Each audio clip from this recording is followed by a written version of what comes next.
What's happening, guys? I'm Dan. Welcome back to the channel. Thank you so much for being here. We have a fresh Hot Butcher drop, and when we see Hot Butcher, we grab it and we review it for you guys. That's just the rule of thumb. This is coming from M4 Distribution in Northern Michigan. Shout out to Hop Warden of the North. That would be Jason, the man, the myth, the legend.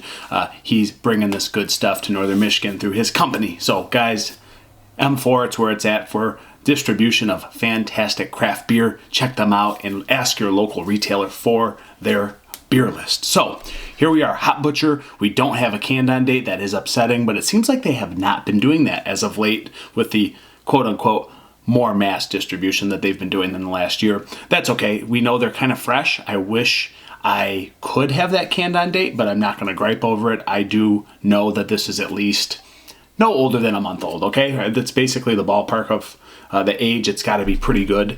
Mosaic Nelson Sauvin-hopped double IPA at that standard Hot Butcher signature 7.5% ABV. It is the Kielbasa King. Such a cool name, such a cool label. That's Hot Butcher for you guys. Let's not talk any longer. Let's get into it. So I hope you guys are doing well. Again, I am reviewing sporadically, but man, I have a nice Hot Butcher lineup. So you might see some rapid reviews going all in a row of yours truly, Hot Butcher. So, is she hazy? Duh. Is that even a question when it comes to Hot Butcher? I have seen other variations of beers and other styles of beers, but obviously we know the signature, the New England style, the DIPAs. They do a lot of them. That's what it is. So, we don't need to go into detail, guys. You can see this beauty in the glass. What's the point of going over and over and over again, saying it's orange juice, it's tropical, it's hazy as can be, okay? We have really good carbonation streaming to the top. Got this nice orange complexity inside the yellow golden color. We have a beautiful head sitting on top of this golden beauty. The head retention is going down very slowly. It's hanging on and it's not going away as a quick pace, guys. It's just hanging on. So again, the carbonation level very good on this. I'd say it's a little bit above average, a little bit more than normal. And yeah, so Mosaic and Nelson Sauvin, some of my favorite hops. So guys, let's get a little nose on this bad boy. Ooh yeah. Ooh yeah. Piney white grapes. Ooh, fresh white grapes though. Man, like mashed up fruity white grapes. A little bit of passion fruit. A little bit of tangerine, fresh pineapples, a little bit of apricots and peaches, slight bit of herbaceous dankness, a little bit of like herbaceous mint, like basil, a little bit of like dank basil going on here. There's a lot of stuff across the board, but it's that like Hot Butcher signature, man. Like you get a little bit of that dankness, you get this fruity burst, this like bubblegummy pine cone. It freaking smells the lecker schmecker, as we like to say. Kielbasa King, guys, I don't know. Let's just go in for a drink. I can't give you any more nose. I feel like that's plenty descriptors, plenty of descriptors. Wow, Kielbasa King, cheers. Boom. And that's smooth. Tropical, herbally pine just really follows suit on the nose there, guys. It's bubblegum, mint, it's basil, passion fruit, it's peachy pineapple, a little bit of like lemon rind, lemon tangerine. It's like all over the board actually, but I feel like it's slightly dank and it's smooth, citrusy herbaceousness. Again, mint and basil, just really soft across the board, but it sticks out prominently. Very tasty, very smooth. Bitterness, didn't really pay attention to it. Like I feel like I didn't see much of it. I didn't taste much bitterness. This is just like a smooth, herbally bomb with a little bit of dankness.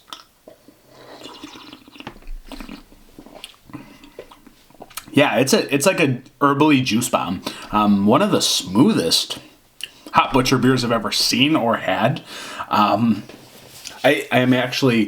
see the bitterness building a little bit, but it's truly one of the most smooth, juicy beers I've gotten from Hot Butcher. Like usually they're a little bit drier and sharp on the back end. This one is just softness. Again, I feel like basil and mint and bubblegum and pine cones all come to mind. This like passion fruity acidicness, but really this peachy apricot lemon tangerine also combination come to mind. It's all over the board. Like I get the citrus, I get dankness, I get herbaceousness, I get tropical vibes, I get stone fruit vibes. Man, it's all of those things with relative ease. Is it smooth? Hell yeah, man. It's very smooth, very easy to put this down at 7.5. A little bit chewy, again, a little bit acidic, and again, herbaceous, smooth, produce department. It's just coming to mind. You're seeing all the fruits. You're feeling these herbal veggies. It's just crazy. It's a little bit vegetal. It's wild. And again, I think there's like that base in there, the Mosaic and the Nelson Sauvin. You're getting again sort of like this dank. Dank white grape is like the base of it, but then you have all these other things that come into play, and it just smacks you around into a nice, soft, easy drinking hot butcher beer with moderately low bitterness, in my opinion. Really well integrated formula going on here, and it's just a kiss of floral, just to really reel it all in together. So did I say enough things? I feel like I did. Maybe I'm over the top. I don't know, but yeah, berry medley. I don't really get like blueberries, raspberries, I guess you could make a case, but yeah, crisp white grapes, and dank greens. I feel like that's very obvious, at least 2 of those points. So, guys, rating, it's really good. I feel like it's not as creamy as maybe some of the other Hot Butcher beers, but it's, again, a delicately smooth beer with relative easy drinking. A little bit acidic. God, they're all so good these days. I'm just going to go with a nice 4.25 out of 5. It's really tasty. It's another Hot Butcher beer, guys. I'm not going to make this any longer. Get it when you can. It's going to be about $17.99 for a 4-pack. So there it is. It's the review. It's good to be here with you guys. I'm over and out. I'm Dan. Until next time. Cheers, prost, yamas, whatever you want to say.